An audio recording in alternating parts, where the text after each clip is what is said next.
How'd you do with reading in 1 Samuel and Psalms this week? Okay? Can I make a suggestion? If you fall behind, just start tomorrow with whatever tomorrow's is, okay? Just go with it so that as we come together on Sunday, and whether Denny's teaching us about Samuel the man, or we're talking about things that we read this week, you'll be up with us. So if you go to week 15, you're going to find that there's going to be reading in the Psalms, lots of Psalms, a little bit in Samuel, and a little bit in Chronicles for this week. Okay? And it's good stuff. Now, in our reading from 1 Samuel over the past couple of weeks, did you take note of a recurring theme that we see repeated time after time? Anybody notice what that theme was? We read the Psalms after the story. Yeah, you read the Psalms after the stories. They go together. Okay, so yeah, that's a theme. I was talking about in the stories itself, though. What's the theme that you keep seeing? Here's what I saw. David does good things for Saul. Saul tries to kill David. Did you notice that? That happened several times, didn't it? It happened as he's playing and singing for Saul. It happens when he's sitting at dinner. It happens when he tries to fulfill the dowry demands of his new father-in-law to be. It happens as he's sleeping in his house. It happens as he goes and hides out with his family down in the wilderness. It's happening as he's living in foreign cities on the frontier of Israel. It happens as he's driven to live in the wilderness and hide in caves. And Saul does good to David. David does good to Saul. And Saul does what? Tries to kill David. Over and over again. We see David being true to his principles. He's being true to his God. And he suffers the consequences for it. I want to read a particular example. We're going to look at 1 Samuel chapter 26. There's just not enough time on a Sunday morning to read all the good stuff that we read, right? But I want to start in 1 Samuel chapter 26. And we'll begin in verse 1. How's that color, Bobby? Is that better? Okay. Bobby and I have been discussing colors for fonts that some she can see better than others, so we're trying this one. You may see it change again a couple more times over the next week. Then the Ziphites came to Saul at Gibeah, saying, "Is not David hiding on the hill of Hachilah, which is before Jeshimon?" So Saul arose and went down to the wilderness of Ziph, having with him 3,000 chosen men of Israel, to search for David in the wilderness of Ziph. Saul camped in the hill of Hachilah, which is before Jeshimon, beside the road, and David was staying in the wilderness. When he saw that Saul came after him into the wilderness, David sent out spies, and he knew that Saul was definitely coming. Then David arose and came to the place where Saul had camped. And David saw the place where Saul lay, and Abner, the son of Ner, the commander of his armies. And Saul was lying in the circle of the camp, and the people were camped around him. Then David said to Ahimelech the Hittite and to Abishai the son of Zeruiah, Joab's brother, "Who will go down with me to Saul into the camp?" And Abishai said, "I will go down with you." So David and Abishai came to the people by night, and behold, Saul lay sleeping inside the circle of the camp, with his spear stuck in the ground at his head. And Abner and the people were lying around him. Then Abishai said to David, "Today God has delivered your enemy into your hand. Now therefore, please, let me strike him with a spear to the ground with one stroke, and I will not strike a second time." But David said to Abishai, "Do not destroy him, for who can stretch out his hand against the Lord's anointed and be without guilt?" David also said, "As the Lord lives, surely the Lord will strike him, or his day will come that he dies, or he will go down into battle and perish. The Lord forbid that I should stretch out my hand against the Lord's anointed. But now, please take the spear that is at his head and the jug of water, and let us go." So David took the spear and the jug of water from beside Saul's head, and they went away. But no one saw or knew it, nor did any awake, for they were all asleep, because a sound sleep from the Lord had fallen on them. Then David crossed over to the other side and stood on top of the mountain at a distance with a large area between them. David called to the people, saying, "Will you not answer, Abner?" Then Abner replied, "Who are you that calls to the king?" So David said, So David said to Abner, "Are you not a man? And who is like you in Israel? Why then have you not guarded your lord the king? For one of the people came to destroy the king your lord. This thing that you have done is not good. As the Lord lives, all of you must surely die because you did not guard your lord, the Lord's anointed. And now see where the king's spear is and the jug of water that was at his head." Then Saul recognized, there you go. Nope. Should be slide 8. Then Saul recognized David's voice and said, "Is this your voice, my son David?"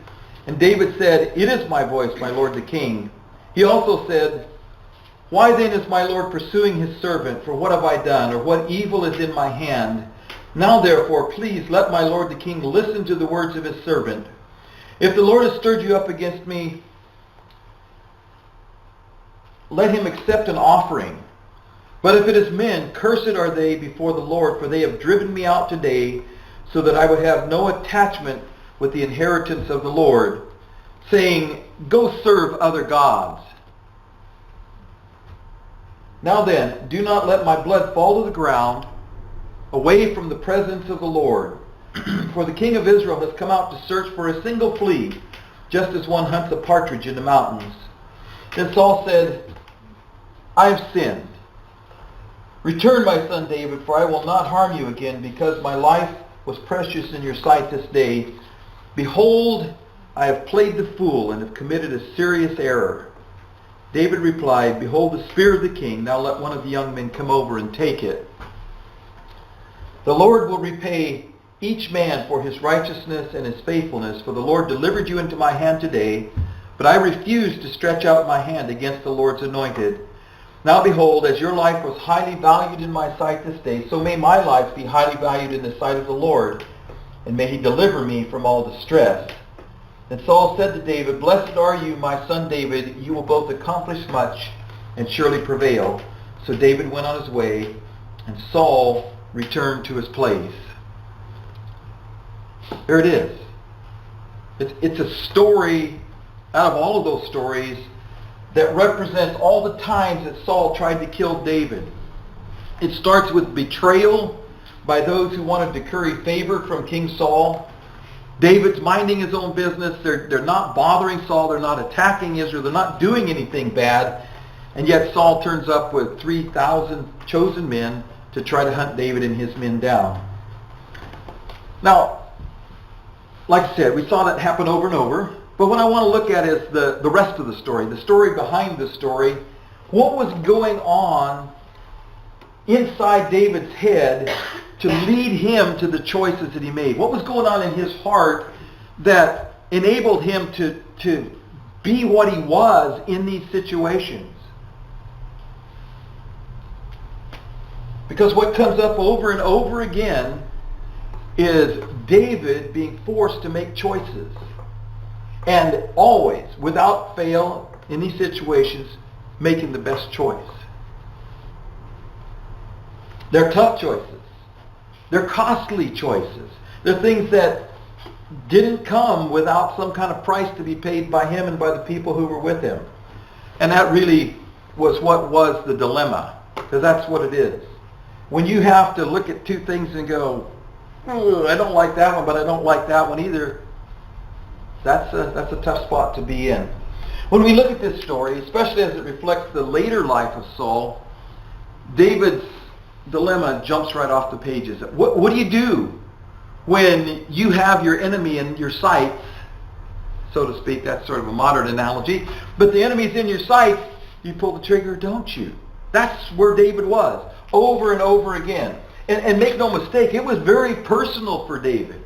I mean, Saul was not, I'm sorry, when you're sitting there and you're playing your harp or lyre or whatever it was he had, whatever instrument, and you're singing for the king, and the king grabs his spear and tries to pin you, not anybody else, pin you to the wall and kill you, that's pretty personal.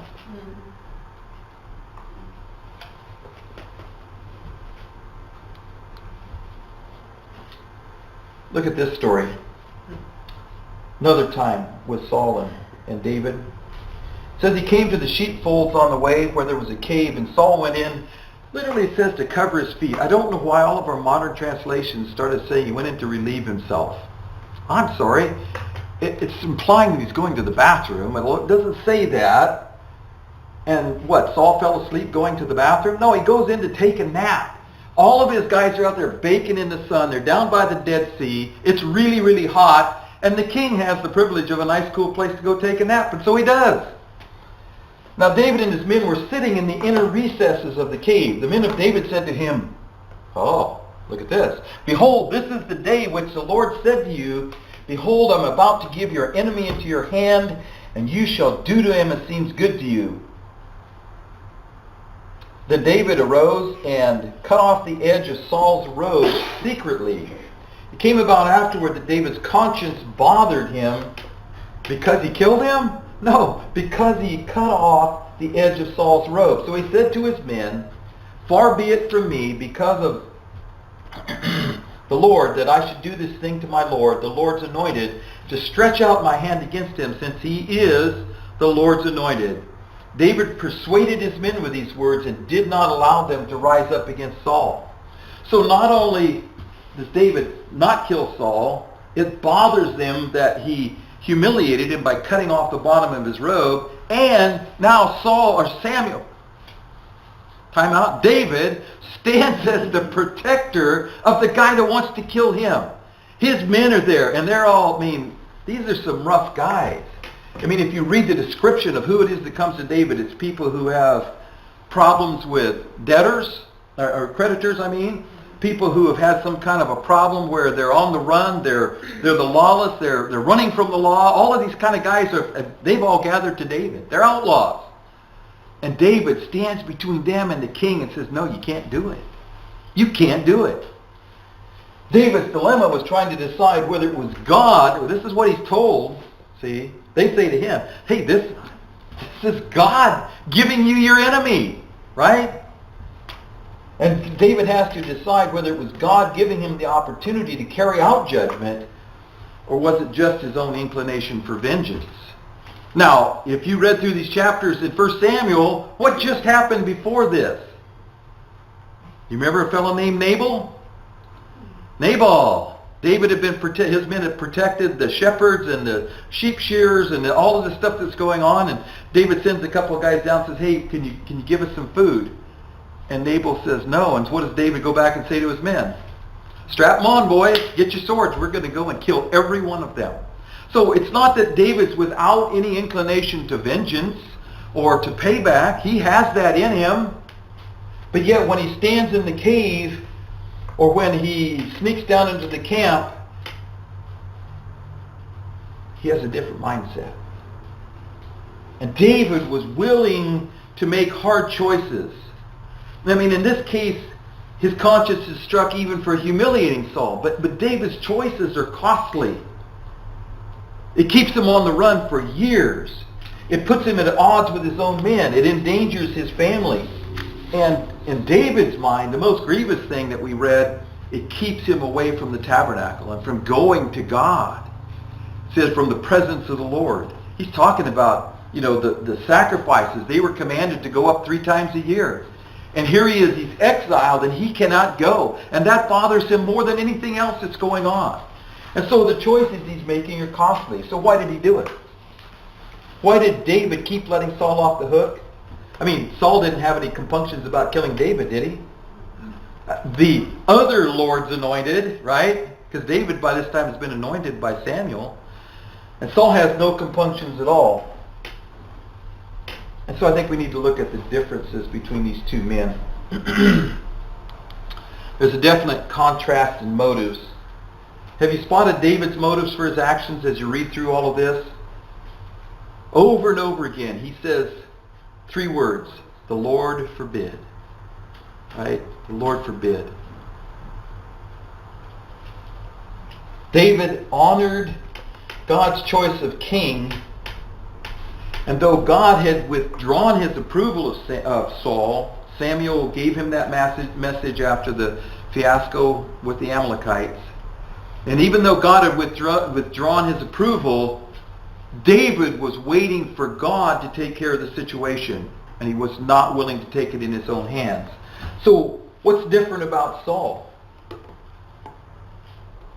We see that David does not fear the outcome of what was going on. All these things are happening around him, and he keeps reverting back to this, God forbid that I do this. God forbid that I take this into my own hands. David was willing to let God be in charge of the outcome. What about Saul, though? Saul knew full well that God had abandoned him. Samuel had made it clear that God had abandoned him. And Saul, unlike David, was not willing to accept God's judgment of his failures and his disobedience. Saul's rebellion against God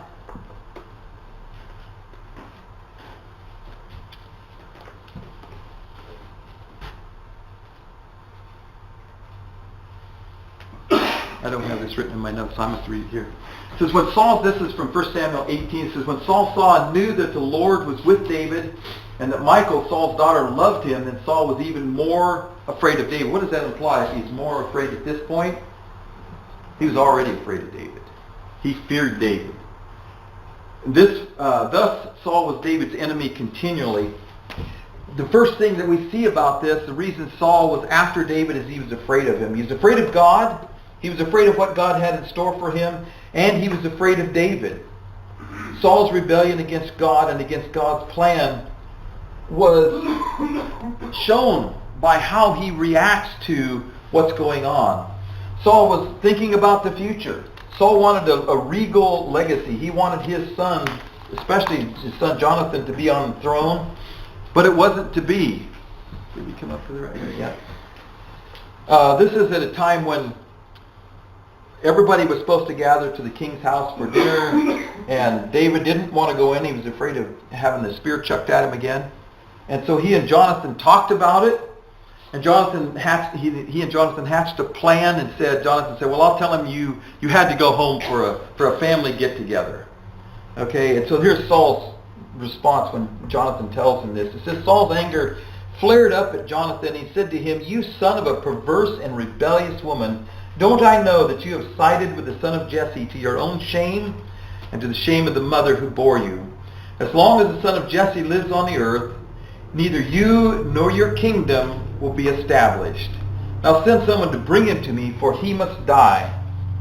Why should he be put to death? What has he done? Jonathan asked his father, but Saul hurled his spear at him to kill him. Then Jonathan knew that his father intended to kill David. You know, there was a piece of Saul's mind that acknowledged his own fall from grace, but he wanted a legacy for his sons. And especially he wanted a legacy for Jonathan. And you know what? Jonathan didn't care. He had made a covenant at least twice with David. And he told David, when you're king, I'm going to serve you to the best of my ability. Jonathan and David were a lot more alike than Saul and David were, aren't they? Jonathan didn't care. He was willing to follow David. He was willing to serve David. He was willing to honor David as God's anointed, even over and above whatever claim he might have had to the throne. What we see is that from the humble beginnings of Saul, and if you remember when they first were going to anoint him king, what went on? They all gathered together, and everybody went, where's Saul? Samuel's looking for him. Where's the guy? I'm supposed to anoint this guy. And he said he was huge. He was head and shoulders above everybody around him, so he should have been easy to spot. And they find him hiding in the baggage. You know, he's over where the camels or the horses or whatever were, and just, hunkered down on the ground hiding. He was a humble man to begin with. And yet, from those humble beginnings, he had fallen far. As they used to say in the South, he went and got the big head. And it shows up over and over again in his rebellion against God and his unwillingness to let God have reign in his life. David? Oh, yeah, David was a bad boy from time to time. He got the big head a couple times. But you know the difference between these two men? David had a soft heart toward God. And when he was confronted with his own shortcomings and his own sin, you know what he did? He repented. Man, oh wow, I can't believe I did that. And he turned back and he followed God. He truly was a man after God's own heart.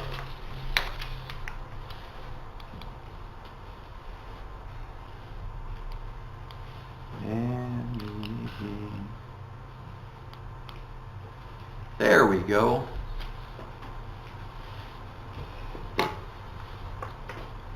I've mentioned a couple times already that David's choices to spare Saul over and over were costly. They were costly on a lot of levels. He was an outcast from his own people. He had exiled his own parents over to the king of his distant cousins, the Moabites, taking them all the way across the Jordan River on the other side of the Dead Sea to protect them from Saul's vengeance. He was personally kept from the presence of God. And of course, there was this whole living this double life of, because eventually he ends up goes down and lives among the Philistines. And they don't want him in their town, and so they give him his own town, Ziklag. But he's pretending to be the Philistines' friend and telling them these wild tales about how, oh yeah, man, we went up and slaughtered these cities of Judah and we captured all these people, and then the whole time he's actually been killing Philistines, you know. But there's a pressure and a weight that goes with trying to carry that out, and all of these things came at great cost. But beyond the cost of the separation and all those kinds of things, I think there was an internal cost to David as well. David was in anguish over the situation many, many times. Now, you read the stories in Samuel. Did you read the Psalms? Because the stories of Samuel tell you what happened. The Psalms tell you what was going on inside of David. That he writes these songs. David does the right things, but doing the right things takes a cost. And so he takes his case to God in the night watches as he writes these songs to express this dilemma that he's facing and this internal conflict that's going on inside of him. Look at Psalm 17. And we're not going to read the whole psalm on these things. There's so much good stuff that we don't have time to read it all, right? But let's read Psalm 17, beginning in verse 1. Hear a just cause, O Lord. Give heed to my cry. Give ear to my prayer, which is not from deceitful lips. Let my judgment come forth from your presence. Let your eyes look with equity. You've tried my heart. You've visited me by night. You have tested me, and you find nothing. I have purposed that my mouth will not transgress. And then over in Psalm 73. Hear a just cause, O Lord. Give heed to my cry. Give ear to my prayer, which is not from deceitful lips. Let my judgment come forth from your presence. Let your eyes look with equity. You have tried my heart. Could I repeat the same thing? I have the right one on the screen and I copied it wrong into my notes. Okay, sorry about that. When my heart was embittered, see, there's stuff going on inside. When my heart was embittered and I was pierced within, then I was senseless and ignorant. I was like a beast before you. Nevertheless, I am continually with you. You have taken hold of my right hand. With your counsel you will guide me, and afterwards receive me to glory. Now, ladies, Denny mentioned that we've been reading manly stories, right? It is. It's war and it's fighting and it's all this stuff. Did you enjoy reading the Psalms? Because the big macho David and the 1 and the 3 and the 30 and all the heroes that we talked about a week or two ago, that's all real, but this is what's going on inside. So were you able to identify more with the Psalms than the Samuels? No? Yes? Okay. I was hoping I figured something out, but obviously I've not yet figured out, ladies, so you keep going and we'll keep trying, okay? But what we see here is over and over again, David is pouring out his heart. He's expressing his fears. He uses the word torment. He has doubts. He even has doubts about God and about what God's doing with his life, right? There's times when he's looking at it going, it's like, really? This is really what I'm supposed to be doing here? And he expresses those things in this poetry that he's writing. I mean, sometimes I hear Christians talk about doubt as sort of like apostasy, right? That if you doubt God, that somehow you're... No. That doubts are human, doubts are real, doubts are things that we live with. David expresses his doubt. Doesn't mean he quits on God. It doesn't mean that he's against God, but the human part of us has doubts. And so, what can we do? Well, we can take the Psalms and pray the Psalms. Make David's enemies your enemies. Make David's enemies the things that torment you. And pray the Psalms, because ultimately, when we read these Psalms, we see that there's victory, spiritual victory in the Psalms. We could take it all to the Father. But you see, in the end, we need to end up where David ends up. He says, I've purposed with my mouth, that with my mouth I will not transgress.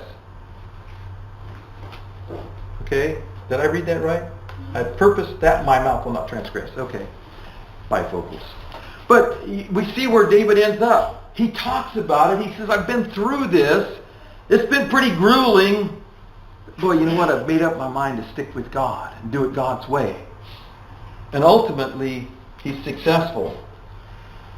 There's no doubt that David would have been regarded as even more of a warrior, even more of a macho man, a hero by his men, had he chosen to kill Saul at some point.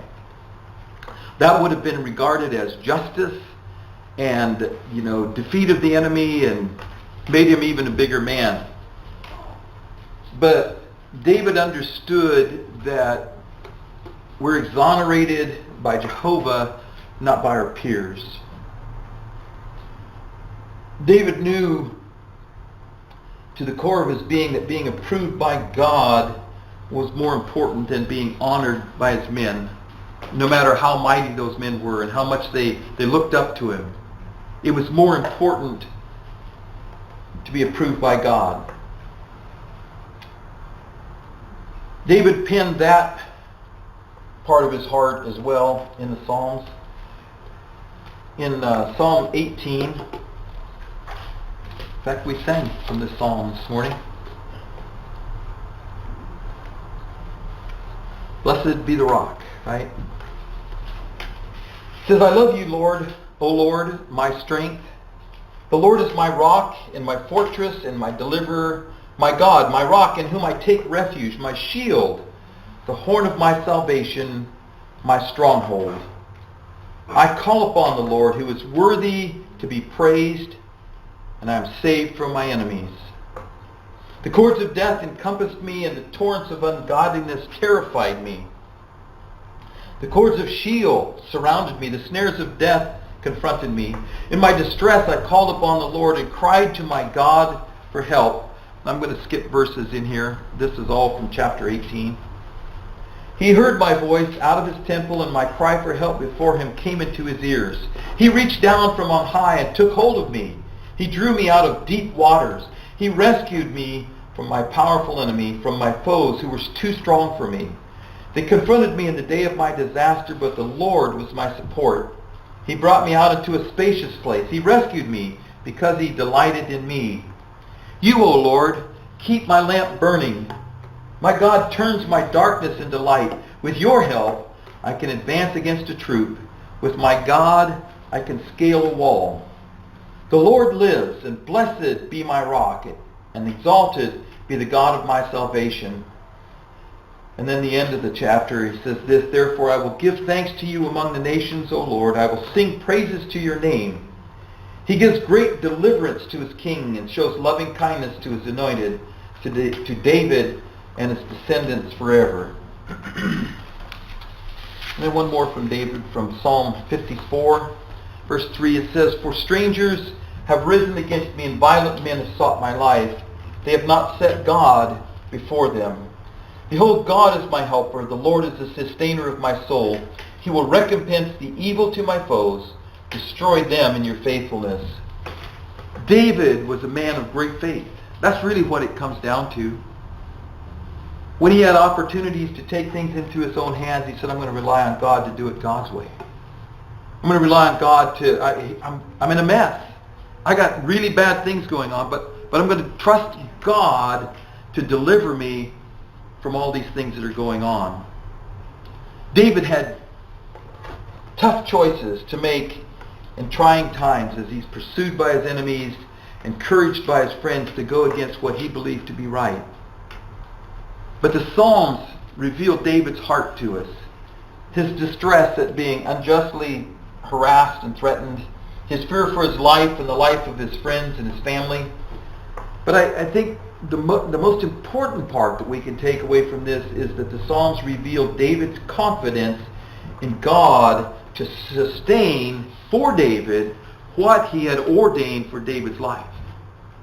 Because that anointing by Samuel of David to be the king, that was not random. That wasn't, well, if he survives, he'll be the king. That was God making a promise through Samuel that David, you will sit on the throne. Your descendants will be on the throne. And so ultimately what all this boils down to is David trusting God to sustain him so that what God ordained would be carried out. It was a solemn covenant that God would protect David until he would sit on that throne as the king that God's people needed. And you know what? David believed that promise. And he trusted in that promise. And in the very blackest of black nights, David clung to that promise. And ultimately he was vindicated. And so he writes these songs like Psalm 18, where he is just telling everybody about how good God has been to him. What can we say for ourselves? Oh God, empower us through the power of your Psalms to trust you through the darkest of times. That's what those things are. That's God's songbook. We were talking this morning about songs being stuck in our head. 96 Tears. See, now the ones of you who know it, you're humming that in your head already, right? Oh, see? Let's get the Psalms stuck in our heads, right? Let's get them stuck in our heads so they won't go away, so that when the blackest of black nights engulf us, we have something to cling to and hold on to, trust in that God will bring us through the other side. Not that we avoid the bad, but that God walks through it with us and come out the other side. Say it with me. The Lord bless you and keep you. The Lord make his face to shine upon you and be gracious to you. The Lord lifts up his countenance upon you and give you peace. Amen? Amen. Brother John.